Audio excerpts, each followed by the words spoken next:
ನಮಸ್ಕಾರ ಸ್ನೇಹಿತರೆ. ಕ್ಷೇತ್ರ ಶಿಕ್ಷಣಾಧಿಕಾರಿಗಳು ಪ್ರಭಾವತಿ ಪಾಟೀಲ್ ಚಿಕ್ಕೋಡಿಯವರು ಹಾಗೂ ಕಚೇರಿ ಸಿಬ್ಬಂದಿಗಳಾದ ಕಿಶೋರ್ ಮೊರೆ ಮತ್ತು PM ಬಿರ್ಡಿ ಇವರುಗಳು ಕಚೇರಿಯಲ್ಲಿ ಇರುವುದೇ ಅಪರೂಪ. ಸಾರ್ವಜನಿಕರು ದಿನ ಅಲೆದಾಡುತ್ತಾರೆ, ಆದರೆ ಕಚೇರಿಯಲ್ಲಿ ಖಾಲಿ ಕುರ್ಚಿಗಳು, ಖಾಲಿ ಕಚೇರಿಗಳು ಅಷ್ಟೇ ಕಾಣಸಿಗುತ್ತವೆ. ಸಾರ್ವಜನಿಕರು ಫೋನ್ ಮೂಲಕ ಪ್ರಶ್ನೆ ಮಾಡಿದರೆ, ನೀವ್ಯಾರು ನಮ್ಮನ್ನು ಕೇಳೋಕೆ, ನಮಗೆ ಪ್ರಶ್ನೆ ಮಾಡುವ ಅಧಿಕಾರ ಇರುವುದು DDPI ಅವರಿಗೆ ಅಷ್ಟೇ ಅಂತ ಉಡಾಪೆಯ ಉತ್ತರ ನೀಡುತ್ತಾರೆ. ಮತ್ತು ಇವರು ಕಚೇರಿಯಲ್ಲಿ ಕಾಣಸಿಗುವುದೇ ಅಪರೂಪ. ಫ್ಯಾನ್ಗಳು ಖಾಲಿ ಕಚೇರಿಗಳಿಗೆ ಮಾತ್ರ ಗಾಳಿಯನ್ನು ಕೊಡುತ್ತವೆ.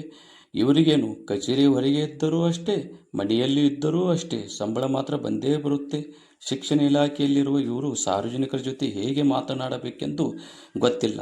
ಸಂಬಂಧಪಟ್ಟ ಮೇಲಾಧಿಕಾರಿಗಳಿಗೆ ಹೇಳಿದರೂ ಯಥಾ ರಾಜ ತಥಾ ಪ್ರಜಾ ಎನ್ನುವಂತಾಗಿದೆ. ಇನ್ನಾದರೂ ಶಿಕ್ಷಣ ಇಲಾಖೆ ಶಿಕ್ಷಣದ ಹಾಗೆ ಇರಲಿ, ಅನಕ್ಷರಸ್ಥರ ಹಾಗೆ ಬೇಡ. ಇನ್ನಾದರೂ ಸುಧಾರಣೆ ಆಗುತ್ತಾ ಅಥವಾ ಸರ್ಕಾರದ ಹಣ ಹೀಗೆ ಪೋಲು ಮಾಡುವುದನ್ನು ಪ್ರಶ್ನೆ ಮಾಡಿದರೆ ಸಾರ್ವಜನಿಕರ ಮೇಲೆ ಮುಗಿಬೀಳುತ್ತಾರಾ? ಕಾದು ನೋಡಬೇಕಿದೆ. ನೋಡಿ ಸ್ನೇಹಿತರೆ, ಇದು ಚಿಕ್ಕೋಡಿ ಕ್ಷೇತ್ರ ಶಿಕ್ಷಣಾಧಿಕಾರಿಗಳ ಕಚೇರಿ. ಆದರೆ ಕ್ಷೇತ್ರ ಶಿಕ್ಷಣಾಧಿಕಾರಿಗಳೇ ಇಲ್ಲ.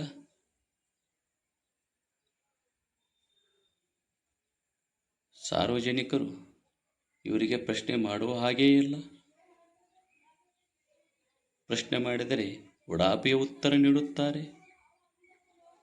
ಈಗ ಸಮಯ ಸಾಯಂಕಾಲ 4 ಗಂಟೆ. ಆದರೂ ಅಧಿಕಾರಿಗಳ ಸುಳಿವೇ ಇಲ್ಲ.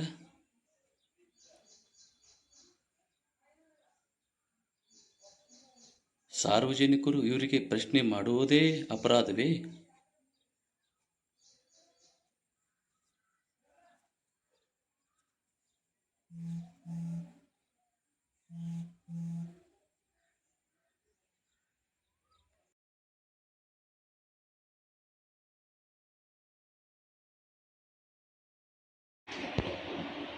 ಇಲ್ಲಿ ನೋಡಿ ಸ್ನೇಹಿತರೆ, ಕಚೇರಿ ಒಳಗೆ ಸಿಬ್ಬಂದಿಗಳೆಲ್ಲ, ಅಧಿಕಾರಿಗಳಿಲ್ಲ. ಆದರೆ ಕರೆಂಟ್ ಮಾತ್ರ ಪೋಲ್ ಆಗ್ತಾನೆ ಇದೆ. ಫ್ಯಾನ್ಗಳು ಹೇಗೆ ತಿರುಗ್ತಾ ಇವೆ ನೋಡಿ. ಸಾರ್ವಜನಿಕರು ಇದನ್ನು ಪ್ರಶ್ನೆ ಮಾಡಬಾರ್ದು. ಪ್ರಶ್ನೆ ಮಾಡಿದರೆ ಉಡಾಪೆ ಉತ್ತರ ಕೊಡುತ್ತಾರೆ ಕ್ಷೇತ್ರ ಶಿಕ್ಷಣಾಧಿಕಾರಿಗಳು ಚಿಕ್ಕೋಡಿಯವರು. ಇಲ್ಲಿ ನೋಡಿ, ಖಾಲಿ ಕುರ್ಚಿಗಳು, ಖಾಲಿ ಕಚೇರಿಗಳು.